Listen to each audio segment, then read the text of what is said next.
Hey y'all, this Sheila D. Look at my little birdie, Mr. Grady, honey. Mr. Grady trying to get his little sleep on, I think. You don't want your snack no more? Oh, hey Grady. Hi Grady, baby. Oh, just want to introduce y'all to Mr. Grady. It's okay. It's okay. It's okay. All right, y'all.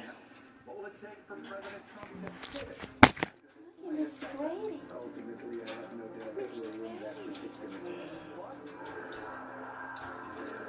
The best way to do is swirl. Not hard to do, Jazz. Put that on there, and put the other piece on there. And what you can do is, okay, you turn this. Two different world leaders are taking different paths to navigate an America led by Donald Trump. This is MTV Daily, and it starts right now.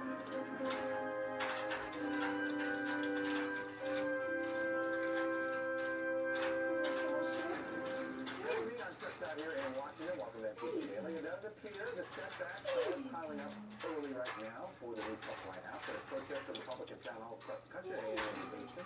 There's also growing anxiety over the presidency as his team battles blowback from the courts, some ethical missteps, policy confusion, and new allegations of improper contact with, guess who, Russia.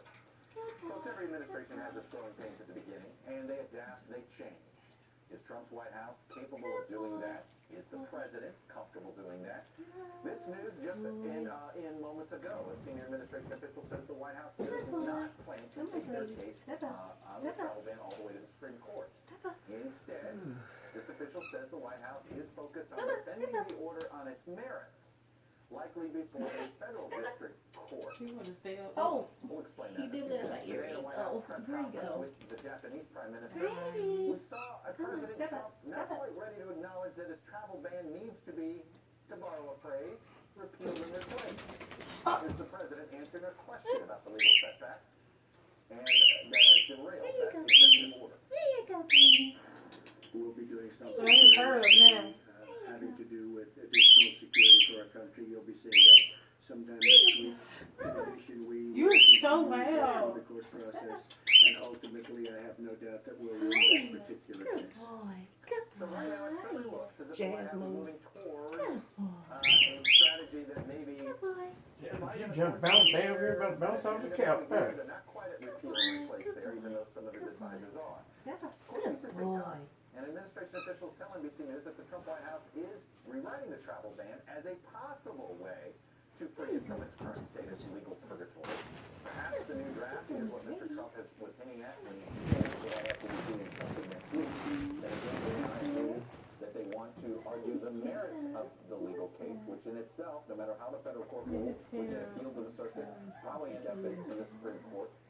Is that something that they want to spend this much time and political capital on? Folks, this is a president, though, who's comfortable apologizing or even publicly admitting when something goes wrong. But his actions sometimes do speak louder than his words. During the campaign, he made two major course corrections. The first was when he fired the first campaign manager, Corey Lewandowski. And the second was when he fired Lewandowski's replacement, Paul Manafort. Sometimes his course corrections are messy.